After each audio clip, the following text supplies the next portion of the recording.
Maging sa supply ng kuryente, nakikita na rin ang pagbaba ng demand kasunod ng inaasahang pagbaba ng temperatura. Pero para masolusyonan na ang paulit-ulit na problema tuwing tag-init, dadagdagan ng planta ng hirit ng Energy Department. Narito po ang aking report. Pampawi sa init ang pambentang ice cream, pero kapag natunaw ito, ang kita ang napapawi. 3,000 pesos ang lugi kay Cristino nang mag-brownout sa kanila noong nakaraang linggo na tumunaw sa kanyang mga paninda. Kaya stress ang dala sa kanya sa posibilidad na mauwi sa brownout ang sunod-sunod na red o yellow alert kamakailan. Sana wala nang mga ganun, mga brownout, alert na yan para tuloy-tuloy ang negosyo. Sabi ng Department of Energy, kung mangyayari ang forecast ng Pag-asa na pababa na ang temperatura sa bansa, posibleng the worst is over na rin sa power supply. If there will be no more increase in temperatures, then most likely na breach na natin yung peak demand projection and pababa na yung trend natin. Bababa rin kasi ang demand sa kuryente at may papasok pang dagdag na supply. Pero sabi ng DOE, kailangan ng mga dagdag na planta para hindi pa ulit-ulit ang mga problema sa kuryente tuwing tag-init. Ayon sa Pag-asa, record-breaking ang buwan ng Abril pagdating sa init ng panahon. Epekto ito ng strong El Nino na nararanasan pa rin ngayon pero humihina na. Nagkakaroon na tayo ng mga local thunderstorm activities, so ibig sabihin marami na rin tayong mga cloudiness or kaulapan. Kapag merong ganitong maraming cloudiness, lalo na during daytime, dito natin nakikita na posibleng nagkakaroon ng nag-cool down ng ating atmosphere. Hindi lang sa Pilipinas record-breaking ang init nitong Abril kundi buong mundo ayon sa Copernicus Earth Observation Program ng European Union. The warmest April on record globally. That's the 11th month for which the temperature has been the warmest on record for the same month in all previous year for which we have data. So that's one of the longest streak of global temperature record that we have seen in recent decades. Dahil dito, hindi pa rin maabot-abot ang itinakda ng Paris Agreement na mapababasa ng global average temperature na 1.5 degrees kumpara sa pre-industrial level. At kahit patapos na ang El Nino, nananatiling mataas ang global sea temperature. Dagdag pa ng Copernicus climate scientist, sa bawat degree na nadadagdag sa global warming, dumarami ang extreme weather events. Gaya na lang ng mababagsik na pagbaha sa Brazil kamakailan kung kailan 70 na ang nasawi. At matitinding heatwave sa India at Vietnam.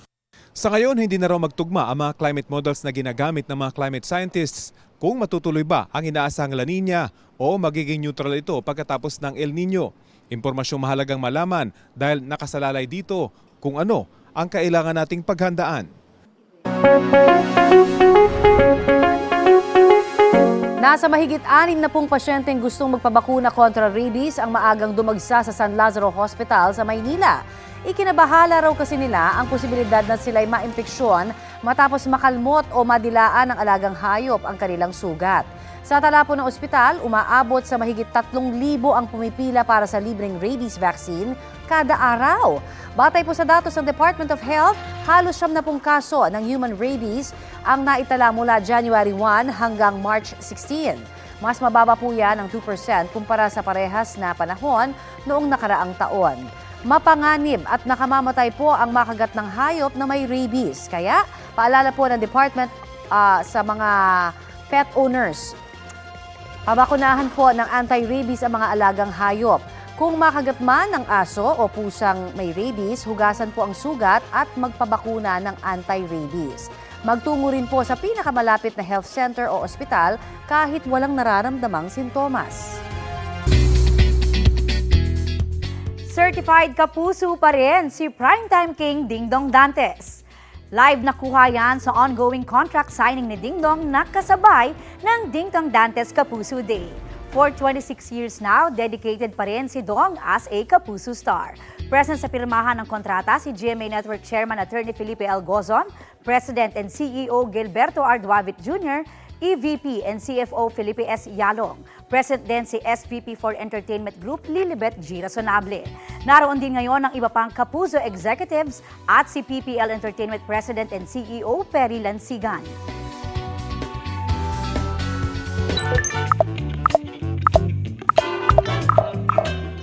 Binabalak ng Department of Education na ilunsad ang mas maiksi at mas maagang school year sa susunod na pasukan.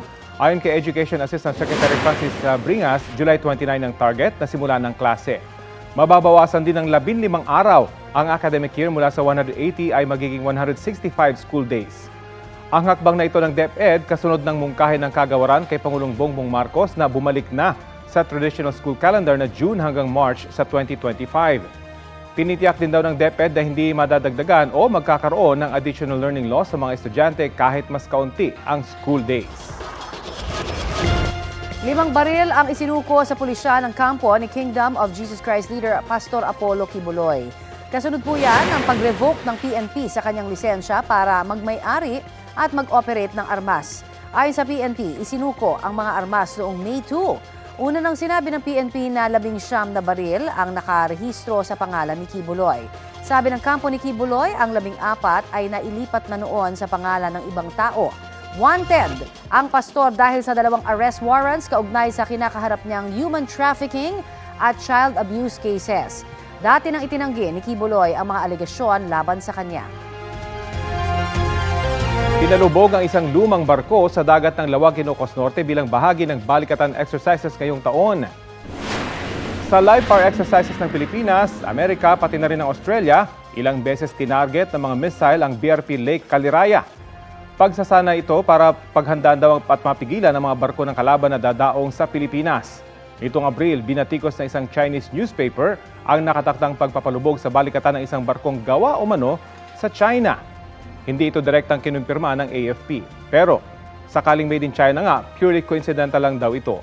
Napili raw ang BRP Lake Caliraya dahil decommissioned at luma na ito.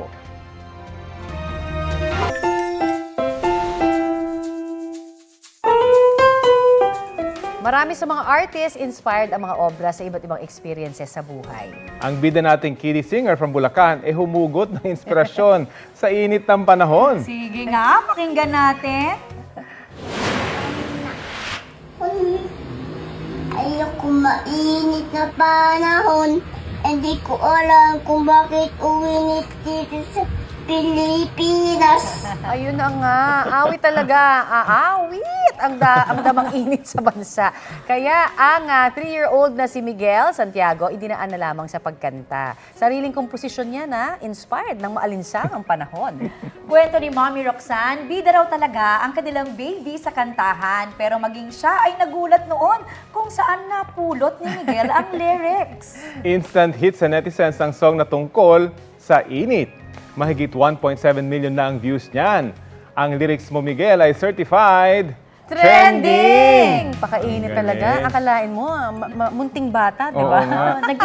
Iba ang creativity na nadadala ng init. Ang init, Miguel. ano?